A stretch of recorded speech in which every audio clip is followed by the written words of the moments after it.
But it's so nice to see you all, so many familiar faces, and we are really glad to be back here to share our thoughts and our research and our experiences on mindfulness today.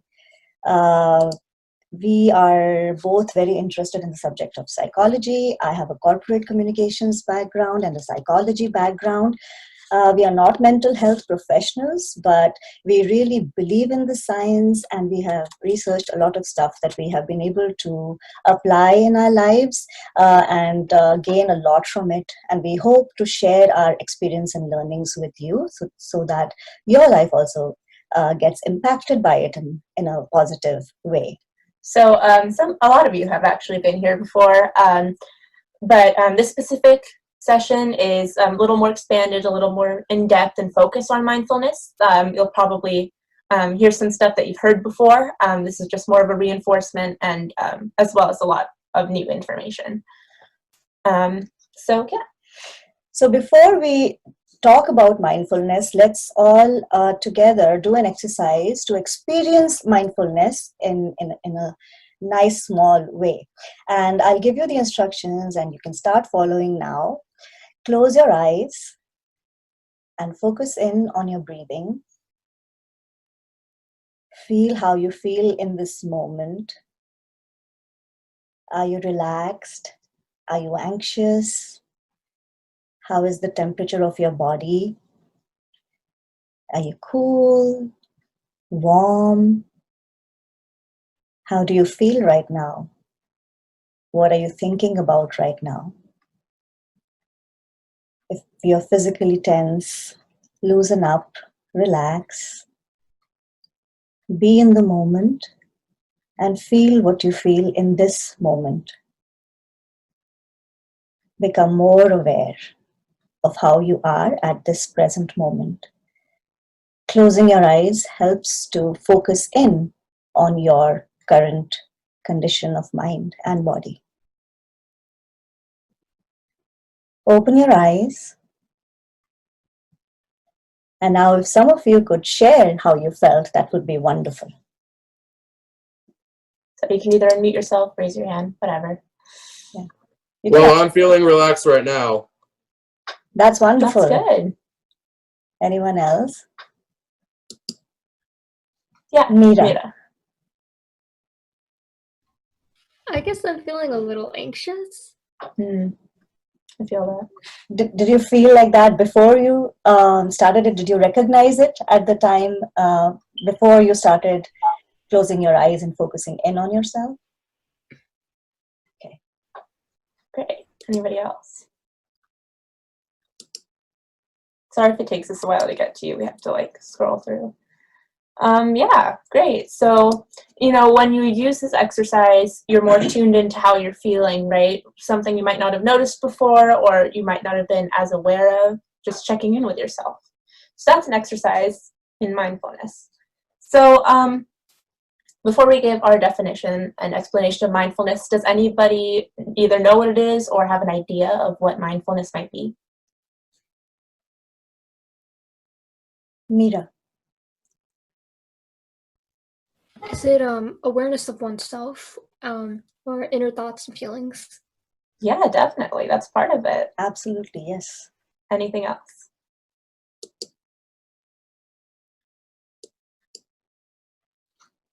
Well, yeah, that was a pretty good explanation. So mindfulness, this is from Google, but is a mental state achieved by focusing one's awareness on the present moment while calmly acknowledging and accepting one's feelings, thoughts, and bodily sensations. What that basically means is being a state of being present in the moment, being aware of how you're feeling, being conscious rather than getting caught up in the heat of the moment and not really thinking straight or objectively. So that's basically what mindfulness is. It's a state of mind. So why do you think mindfulness is important? Why do we need to be in that state of mind? Anyone? If anyone has any ideas.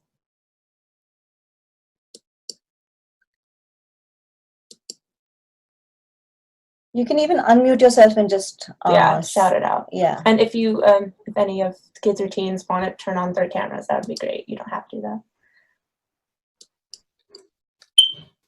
So basically, it's important for us to be mindful because it allows us to stay relaxed and it allows us to figure out the problems that we are facing at the current moment.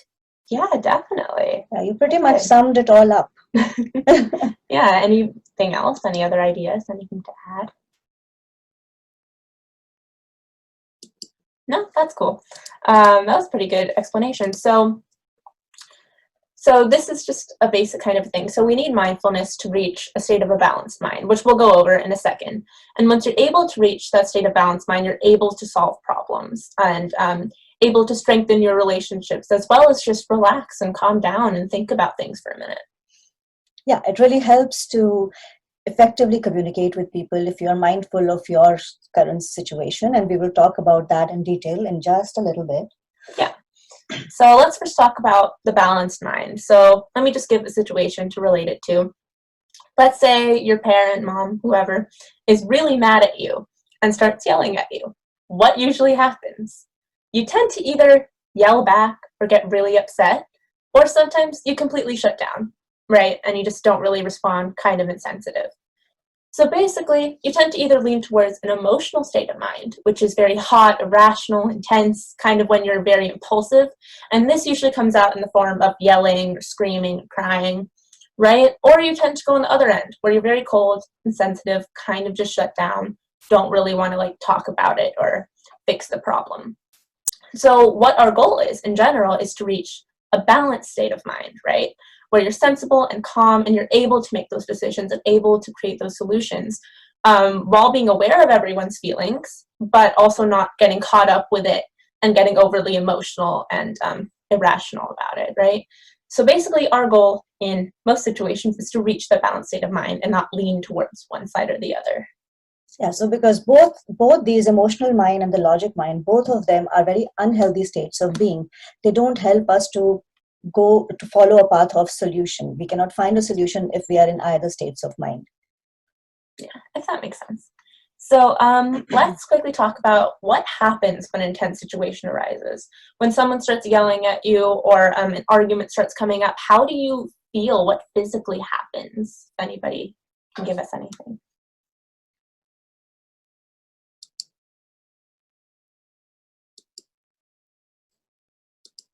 Any ideas? Okay, that's fine. So basically what we're getting at, kind of a weirdly worded question, is basically physical changes, right? When you start getting angry, your heart rate increases, you start sweating, your voice might get louder, or on the other end, your voice might get quiet and you might just completely dissociate. You're not in the moment at all, right? And mentally, your thoughts might get clouded. You're not thinking straight. You're having a lot of anxiety, things like that. So that's a huge part of what happens. Yes. So both things, the physical changes and the mental changes, are both very unhealthy places for the body to be. These are the causes of disease, mental health diseases, and physical diseases as well.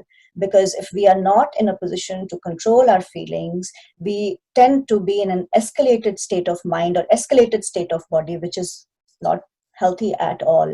And over a long period of time, they create disease in the body and in the mind as well. Yeah, and it's also just not a healthy place to be in, right? If you're constantly angry and yelling at everyone, no one's going to want to hang out with you, right? So basically, that all happens usually when you're in a state of conflict. So just to briefly go over, conflict is a disagreement or dispute that can sometimes become hostile. External conflict is usually between you and another person or idea. If you've ever taken a literature class, there's a bunch of kinds of external conflict. But in general, in daily life, it's usually between you and another person. Internal conflict is a conflict within your own mind, right? When you're trying to make a decision or you don't know how to feel about something. And conflict is the main place where you tend to either lead towards emotion mind or logic mind, and where you need to really find that balanced mind. So does anybody have any ideas on how mindfulness can help you resolve these conflicts? Mindfulness can benefit yourself and other people at the same time. Mm-hmm. Yeah, definitely. How do you think it can actually, what are some ways it can actually help you come to a solution or resolve a conflict, do you think? One way, there are many different ways. You can negotiate, or you can do many other things. Yeah, definitely. Yep. Any other ideas or anything to add? I don't really think so. That's okay. So yeah, mindfulness. So basically what mindfulness does, it lets us become aware of all those changes we were talking about, right? So you become objective, you are able to see yourself in the moment, and you are able to evaluate yourself, your own response to that situation, and you're also able to evaluate the other person's point of view and the other person's reactions to the situation. So that kind of calms you down, and you're able to logically but sensibly find a solution or go towards a solution. So once you're aware of where you are at and you are able to self-evaluate, you will also be able to restrain yourself from not behaving in an escalated way. So for example, you are in a fight with somebody and you find yourself raising your voice, and you become mindful for a second, and you're like, why am I raising my voice? Is this going to help me resolve the situation? Then you bring yourself to a position where you can now control your voice. You can control the volume of your voice, and you say, okay, this is not helping. Let me bring my voice down. So the main thing is becoming aware of what really is happening, rather than allowing your reflexes to take over in an unhealthy way. Yeah, so basically mindfulness helps you get to that place where you're acknowledging how you're feeling, what physical changes you're going through, and you can control them. So you get back to that balanced state of mind, and are able to, be more calm and reasonable and objective about things, right? So that's how mindfulness helps. Also, I don't think I mentioned this, but if you ever need any questions or clarifications on anything, because it's kind of a lot of information, just let us know, shout it out loud, put it in the chat, whatever. So yeah, basically mindfulness helps you get to that balanced state of mind and able to control those changes and bring you back to being calm. Yes. So does anybody have any, so that's all great, right? Mindfulness, wow. So does anybody have any ideas on how you can specifically apply mindfulness, ways you can try to be mindful in a moment?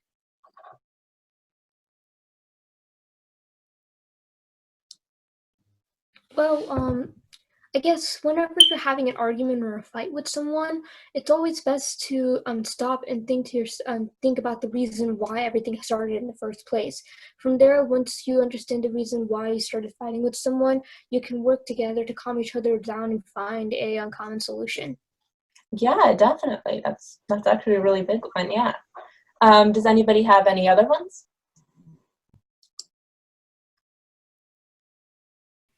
Before responding, take like 5 seconds to think and then respond.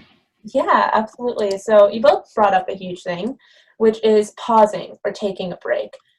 So when you pause, again, we talked about self-evaluation and evaluation of the situation you're in. So that pause, whether it's pausing your speech or whether it's like taking a second off or walking out of the room and saying, I need to think about this. Give me 5 minutes. I'll be right back. We'll talk about it later. But that pause forces you to de-escalate. It forces you to think. It forces you to restructure your thought so that you can effectively communicate what you really want out of that situation. And like Meera, you said that it helps to take a break and then figure out your solution and figure out why this fight started in the first place. So usually a fight or something, an escalated emotional state usually happens when we allow our reflexes to take over and we don't really think about what we are saying. And we all get angry and we say stuff that we didn't even really mean, right? And that is mostly because we don't take the time out to say, hey, let me take a step back. Let me stop, pause, take a break, and figure out why am I getting so angry, right? And it could be something totally different from what you would have started out with. Sometimes you don't even realize, like you think about something, but that is basically an assumption and your reflex is to the assumption, not to the truth. So you are not even in a position to fact check when you are in that emotional state of mind. So basically just using a pause or a break just to kind of calm down, collect your thoughts, figure out how to actually approach this so it's productive and not just, a screaming match or just you completely shutting down and not really caring about what's going on. Another thing is focusing on your breathing. I hate this. It stresses me out. But a lot of people do like to focus on how they're breathing and pay attention to it and try to control it. And that is also another way of taking a break, really, because the moment you start focusing on your breathing, you have taken yourself out of that situation and put yourself into a situation of awareness where you are now feeling your body. So once you start focusing in on your breathing, and if you are in that state of mind where you're emotional, then you're able to slow down your breathing, bring your blood pressure down, feel better and calmer. So it's another way of taking a break. Mm-hmm. And one tool that like I see a lot is, this is more of a grounding technique to find yourself in that moment instead of getting caught up in it. So just naming in your head 5 things you can see, 4 things you can hear, 3 things you can touch, 2 things you can smell, and 1 thing you can taste, I believe. So just in your head going cup, keyboard, coaster, phone, just so you are aware of what's going on around you instead of only focusing on like this one thing and getting very caught up in it and, leaning towards either emotional or logic mind. So that's another really good one. Again, you're disconnecting from that escalated emotional state and connecting with yourself by focusing on something else so that your physical and mental state calms down. The next one is counting, like Renuka ji said, counting really helps again to take that break, and it forces you to think before you speak. So that also de-escalates the situation. Yeah, muscle relaxation is another one. Oh yeah, I understand. So muscle relaxation is basically just you can do this at any time when you're in a situation or just in general if you're feeling stressed. So that's when you take different parts of your body and just tense them up, hold it for a few seconds, and then relax it. And that's a really good one because, when you are in an escalated or stressful situation, you do hold tension in different parts of your body. And if you just do that, like one muscle group at a time, it really just helps you relax and kind of realize how much tension you were carrying and bring you kind of back to the present moment. Yeah, and that you can also do even if you're not in a state of conflict. Every day you can do it at different intervals during the day, just kind of tense your muscles and relax them, and you'll feel so much more aware and in the moment, regardless of whether you're in a conflict or not. It's a very good mindfulness exercise. Yeah, and one thing is journaling your feelings. So it's important to remember, we've touched on it a little bit, but mindfulness isn't just a tool to use in conflict, right? It's also like an everyday thing you can do just to kind of be more in tune with yourself and how you actually feel and like what kind of person you are, right? So, just taking time out of the day to write down, I was really upset today because this, and this happened, and this is how I dealt with it. Or I was very happy today because this happened. Mm-hmm. So it kind of becomes, the journal becomes a mirror of you, which you can look at objectively from a distance. So it helps you navigate around your other goals in life. Again, it has nothing to do with conflict. It has to do with conflict also, because then you can kind of see a pattern in your behavior about things that upset you, things that make you happy, things that make you tick. So your goals will be kind of designed around your own personality. You get to know yourself better when you express yourself in words. It also helps you to sort out your thought processes. So sometimes when we actually think about things, we start thinking about things that don't really matter. And when we put them down in pen, in writing, we realize, hey, 1, 2, 3 is important. Number 4, maybe not. Maybe I'm just overthinking this. This is not what I want to be thinking. So you scratch it out, right? It helps you sort out your own feelings. Just like you go to a therapist. Therapists are for that. They are for them. They become your mirror images. They try to tell you who you are. So journaling your feelings will help you create a mirror of your own personality. Even like saying things out loud to that point, because sometimes you build something up in your head so much, but once you say it out loud, you're like, that's actually really stupid. Why am I worried about it? So even saying things out loud can help with that. So, going back to this little chart. So, using these mindfulness techniques helps you come to that balanced state of mind where you're calm, sensible decision-making, all of that. And using that to problem solve and build up your relationships. So that's how that all works. So now let's go over some, real life applications. So external conflict. These are just some basic steps for external conflict. We'll go over them briefly.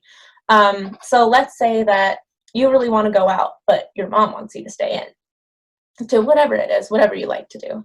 So the first step in that is opening up a conversation, right? Being like, I want to go to this place. And then listening to the other person's perspective. Maybe your mom like doesn't want you to go out because she doesn't think it's safe, right? But you know, you can only do these things if you are mindful and you're being aware and trying to actually understand the other person's point of view instead of just thinking of what you're going to say next. So then using that mindfulness to find common ground, you know, you both like, you want to be safe and your mom also wants you to be safe, you know? Yeah, one very important thing that you just touched upon, Dia, is that we are in a hurry to speak our mind, right? We usually talk over people because we don't want to listen. We want to tell them what we want, especially in a situation of conflict where we start anticipating what the other person is going to say, right? And because we are anticipating, we are setting ourselves up for miscommunication, and that's not a really cool thing. So that is why it's important to listen to the other person's perspective, and you can only do that if you are mindful. Yeah, so you listen to what she has to say, and then you find common ground. You both want to be safe at this. And then addressing obstacles. Maybe she's worried you won't contact her during this. And then working through that, and eventually agreeing on a solution, being like, okay, I'll text you every hour while I'm there so you know I'm okay. Right? So you can only really do that if you are mindful, because when you're mindful, you're trying to understand the other person because you're in that moment. You're trying to understand yourself. And, you know, you're able to use skills like validation and, you know, expressing yourself. And you're doing away with assumptions and story making in your head, because you're again in the present moment. You are not judgmental about the person's motivations and points of view. You are accepting them, and you're putting your point of view forth so that you can come to an agreeable solution. Yeah, so that's more of a real life example. And let's also go over one with internal conflict. I know there's a very cute dog, but so with internal conflict, these are also some just basic steps. So internal conflict can be like very dramatic and major, like you don't know how to feel about something that might be controversial. But let's go over a simple one. You really want to go to your friend's house, but you have an essay due tomorrow. So what do? So recognizing the conflict is a huge thing, right? Because if you don't recognize that you're going through this in your head, you're just going to sit there and do absolutely nothing, right? You're not going to even go to your friend's house. You're not going to do your work. You're just going to sit there being stressed out. So recognizing the conflict and evaluating your options, right? Being like, okay, I can either go to this thing or I can do my homework. Figuring out the pros and cons, right? So like with your homework, it'll be productive, but also you don't want to. Whereas your friend's house, you're not going to be productive, but you'll have a lot more fun. And evaluating feelings objectively, being like, do I really want to go to my friend's house, or am I just trying to get out of doing my homework, right? And you do that using mindfulness by checking in with yourself, how you're feeling, and addressing any possible obstacles. I've been saying popsicle obstacles for so long, but possible obstacles where you're like, okay, if I don't get this done today, I'm going to fail this class, or I'm going to have to turn it in late and get a 50% on it. And working through those and eventually settling on a solution, being like, okay, if I get this much done today, I'll let myself go to my friend's house for some time. So you're only able to do that, though, if you are being mindful of yourself and the situation at hand, instead of just stressing out, shutting down, or just, you know, getting very anxious about it and not doing anything about it. Yeah, right? and the other thing that it does for you is that once you have decided on a solution, you already know the results of that solution. So your entire process becomes a predictable process. So anxiety becomes low, and you're no longer stressed out about it because you know, well, I have made a choice. It's about making a choice in the direction of the solution you want to do. In order to be in a position to make a choice, you have to be mindful. So in this case, for example, if you settle on a solution, you know, well, if I have chosen to go to my friend's house, then I'm going to get a bad grade. Yeah, but it's your choice. You have willfully chosen to go that route by evaluating all the other things, and you think this is way more important for you at this moment. So you will live with the repercussions of not, maybe you've been having a really hard time in school and you're just like, okay, I need a break. If I get a 50% on this, it's not going to affect my grade that much. So you need to evaluate that for yourself in the situation at hand instead of just procrastinating on both things, right? So that's why mindfulness is important, and even little things like that. So just to recap, because I know this is kind of a lot, how do you guys, what have you guys gathered from this? What is the difference when you're being mindful versus not being mindful?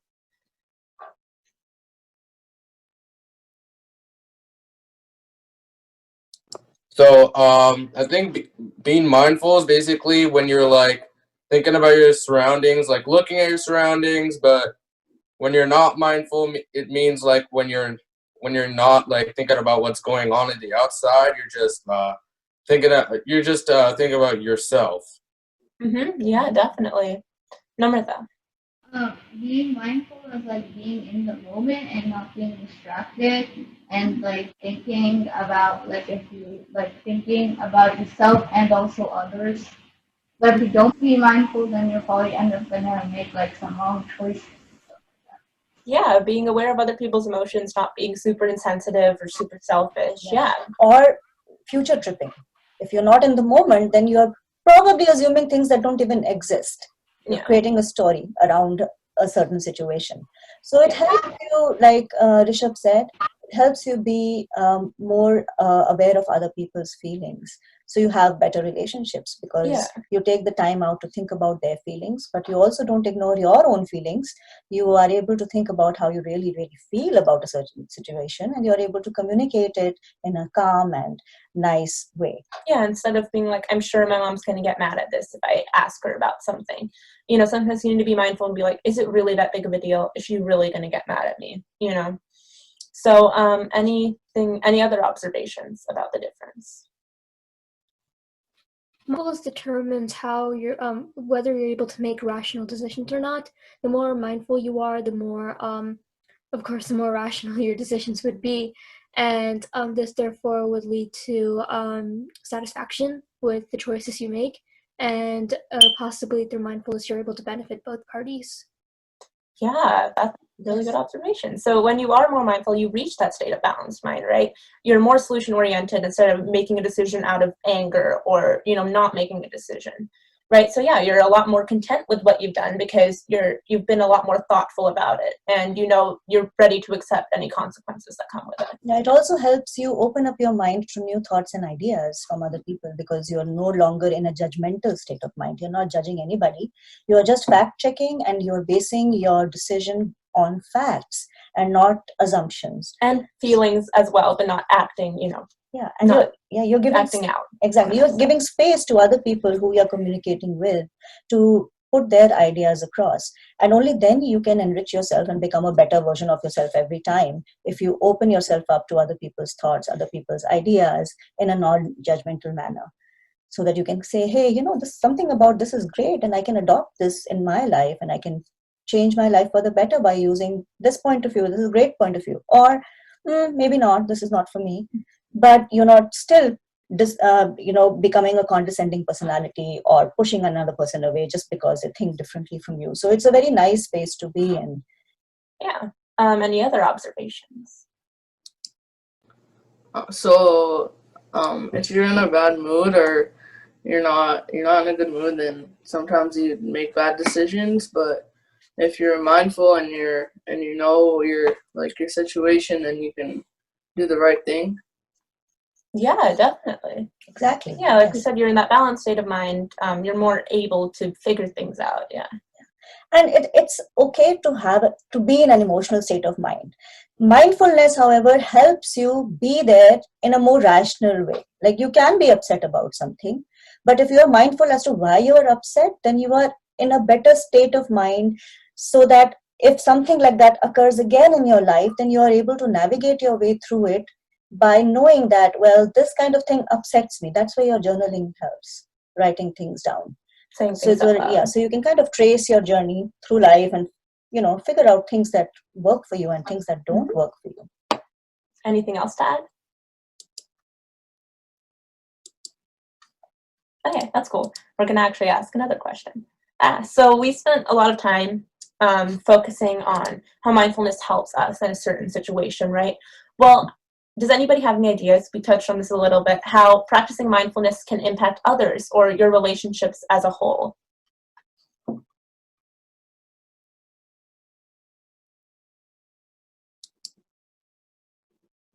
If not, that's cool. We're going to go over it. But if anybody has any ideas. Well, I already touched upon this, but I guess, you know, the more mindful you are, the more that you're able to form better relationships with people. I guess people are able to trust you more with decisions you make.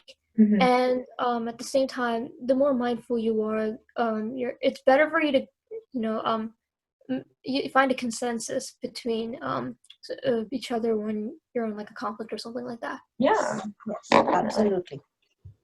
Anyone else? Okay, that's cool. But better for relationships and impacts others because like then you're like in the moment and you know what's going on. So I know how the other person's feeling and like you know what to say if they're like mad or if they're happy. You can like you like know that they're happy. Yeah, you become a much more empathetic person, definitely, because you're forcing yourself to be more aware of other people. So a huge thing that I think Mia talked about is they're more willing to listen to you, right? When you're more mindful, you're in a calmer state of mind. And, you know, if somebody's yelling at you and you're like, okay, I'm just going to stand my ground and be calm. I don't want to like yell and have this conversation angry. Then they're going to be like, why are you not yelling at me? And probably come down to your level. And you both are more likely to reach a solution. And it also creates empathy and validation because you're mindful of the other person's motivations, the other person's thought process. As you guys talked about, yeah, just like we talked about earlier, we are able to then empathize with that other person. That you know what, this person is reacting this way because of 1, 2, 3, 4, because you're being mindful, right? And then you say, okay, maybe that is valid, but I need to put my point of view forth, and maybe we can, come to a solution. Once you're empathetic and you are ready to validate the other's point of view, then you're also in a better position to calm yourself down and negotiate, like Rishabh had earlier said. You can only negotiate if you're empathetic. Otherwise, you are being condescending and not mindful of the other person, and then everything becomes internal and self oriented, which we don't want in order to survive. So overall, you just become a much more empathetic person. You become a lot better at solving things. People would probably want to be around you more than if you're just like a selfish person. So yeah, basically it's just better for everybody involved. And it could also help others, de-escalate if one person's not escalated, So yeah, mindfulness is very important. Yeah, so the most important takeaway from this is that we are human beings. Human beings are social animals. We cannot survive without each other. Therefore, we have to learn to create an atmosphere of healthy relationships, which we can only do if we are mindful. So it's a very, very important life skill to have. It's not just to resolve conflicts, but just to live a healthier life. So that when you wake up in the morning and the first person you meet, you're mindful of the other person and yourself, and you're able to navigate your entire day. Your day will turn into your life, So the more mindful you become on a regular basis, you kind of decide that this is a life skill that's important and I want to cultivate it, then you will have a much richer and a more rewarding life, and you'll have more strong relationships with your friends, with your teachers, with your family, and everyone that you interact with. Yeah, so basically we just ask you guys as a takeaway just to find ways you can practice mindfulness, either day to day or when you are in a conflict or escalated situation. Just try to find ways that you can be more mindful of the situation, what's going on, check in with yourself. And I'm sure that'll really help.